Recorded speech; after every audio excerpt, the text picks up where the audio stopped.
وارث بھائی آپ کو کیا لگتا ہے, کیا میرا جائزہ ٹھیک ہے کہ جو بورن مسلمز ہیں انفارچونیٹلی وہ اس کو شاید اون نہیں کر رہے, دیٹس وائی پریکٹس نہیں کر رہے ہیں, یا کیا وجہ ہے, کوئی خوف ہے یا کوئی ہماری ہی خرابی ہے کہ وہ نہیں آ رہے؟ ایز وی نو کہ ایکسیپشن از آلویز دیئر. بہت اچھے مسلمان بھی ہیں میں نے دیکھا ہے, اور یعنی ان کی مثالیں بھی دی جا سکتی ہیں الحمدللہ. اور آپ کی جو سوسائٹی ہے, یوتھ کلب کے ساتھ جو بچے, آپ نے ان کو بہت قریب سے دیکھا بھی ہے.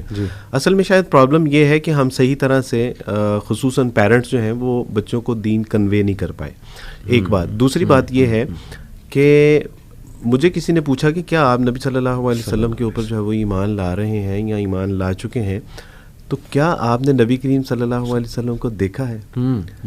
تو میں نے ان سے کہا کہ میں آپ کو کس طرح بتاؤں کہ نبی کریم صلی اللہ علیہ وسلم کی ایک جو پرسنالٹی ہے اس سے شاید میں ایسی ہی محبت کرتا ہوں جیسے میں نے ان کو دیکھا ہے, جتنا میں نے ان کو پڑھا ہے, جتنا میں نے ان کو ویژولائز کیا ہے, جتنا میں نے ان کو اسٹڈی کیا ہے, میں نے آپ کی سیرت کردار کو میں نے پڑھا ہے.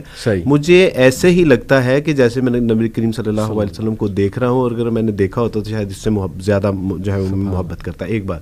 دوسری بات یہ ہے کہ ہمارے نیو مسلم جب کمپیریٹیو اسٹڈی کرتے ہیں یا وہ اسلام کو پڑھتے ہیں تو وہ واقعی ان حد و حال کو جو ہے نا وہ ایک ان کی ایک فیلنگ ڈفرینٹ ہوتی ہے. مسلمان کی شاید یہ فیلنگ کہ وہ اس کو یہ فار گرانٹیڈ اسلام ملا ہے اور وہ مسلمان ہے, اور وہ کسی حال میں بھی رہے گا تو وہ مسلمان انشاءاللہ وہ آخرت میں کامیابی اور کامران ہوگا. اللہ کرے کامیابی اور کامرانی ہمارا مقدر, لیکن ایسا ہوگا نہیں. تو نیو مسلم کا کانسیپٹ یہ نہیں ہوتا, اس کو ڈے فرسٹ یہ پتہ چل جاتا ہے کہ میں نے جو دین پڑھا ہے اگر میں نے اس کے مطابق یعنی زندگی بسر نہیں کی تو میری کامیابی اور کامرانی کے کوئی امکانات, کوئی فائدہ ہی نہیں ہوا مجھے. پھر یہاں میں آپ سے عرض کرتا ہوں کہ نیو مسلم کمیونٹی ہے ہماری, اور نیو مسلم کی جو کالز اور ان کے جو سوالات آتے ہیں بعض اوقات ہنسی آتی ہیں.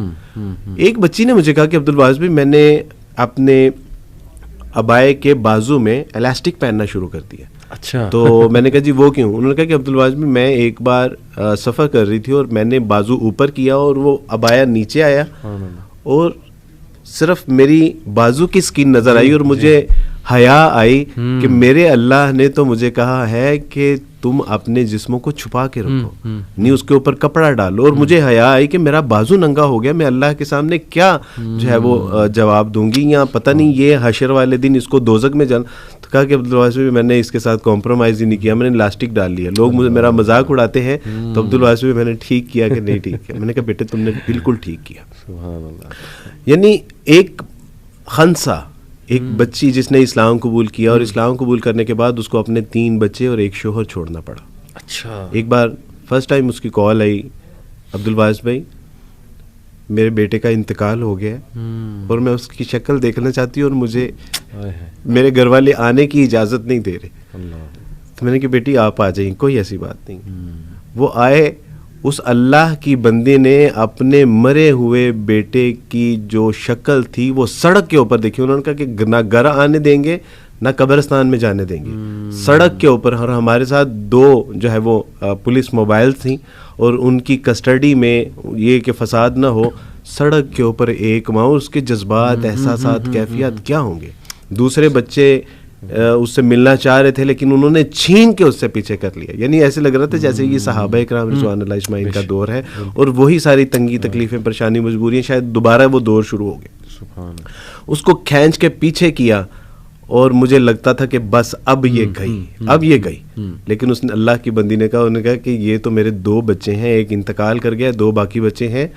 اگر ایسے درجن بچے بھی ہوتے تو اللہ کی راہ میں سارے قربان کرتے تھے. میں نے ایک لمحے کے لیے میں نے آبزرو کیا کہ یہ کیوں اس طرح کر رہی ہے, اور وہی آپ والی بات تھی. میں نے کہا کہ اس نے اس دین کی حقیقت اس کے اوپر اللہ نے آشکارا کی ہے. اس نے جو اسلام کو پڑھا ہے, اس نے جو قرآن کو پڑھا ہے, اس کے اندر جو رسول اللہ کی محبت پیوست ہو گئی ہے نا, وہ ہے جو پیچھے بول رہی ہے. اصل میں یہ اس کا جذبہ نہیں.